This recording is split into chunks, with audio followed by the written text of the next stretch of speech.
You already mentioned when we spoke about the introductory words Hashem Sfasai Tiftach that we ascertained our personal connection and relationship with Hashem. So once we've acknowledged that Hashem has a personal relationship with us, we broaden our appreciation now in of us and affirm that He is Elokei Avosenu, He's the God of our fathers. We also have a national and historic connection. So when we feel inadequate to approach Hashem, either because we may feel our requests are petty and insignificant, or because we ourselves are not worthy, so we can remember that and rest assured that He's always available for us to turn to Him in the merit of our ancestors. So we might think that this is the strongest connection, but what's interesting to note is that before talking about Elokei Avosenu, the God of our fathers, we first confirm that He is Elokeinu, He's our God. We start by saying Hashem is Elokeinu because our first obligation is to establish our own knowledge and appreciation of Hashem and spirituality. We should strive to build our own personal connection and relationship to Him, and not just rely on our historic or ancestral connection, or even the communal service. As Anthony related so beautifully on the Nair Round Robin, we all experience spiritual moments in our lives, and it's our task to internalize and grow from them. And in fact, perhaps we have a particular opportunity at the moment when all our communal Judaism has been stripped from us to work on the Elokeinu, on our own individual, unique appreciation and internalization of what we've learned.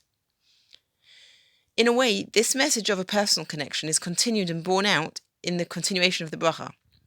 For having stated that Hashem is Elokeinu v'Elokei Avosenu, that He's our God and the God of our fathers, why do we need to continue and elaborate that He's the God of Avram, the God of Yitzchak, the God of Yaakov? It certainly seems like a redundant repetition.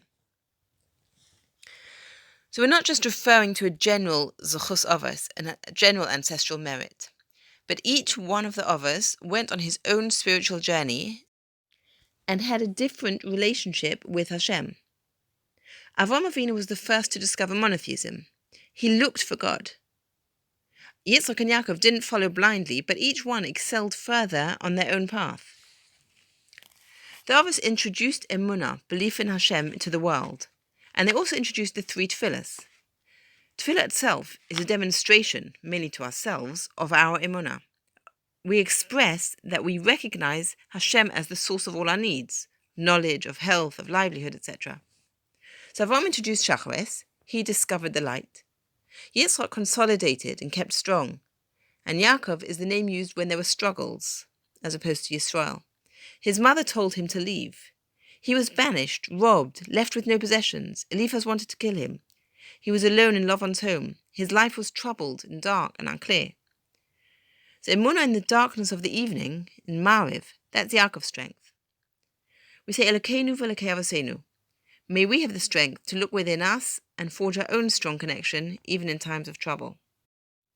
However, we can also remember that Hashem is Elokei Avosenu. Even when we don't feel so close to Hashem or worthy of His loving attention, it helps us to remember that He is close to us simply because we're the offspring of Avram, Yitzchak, and Yaakov.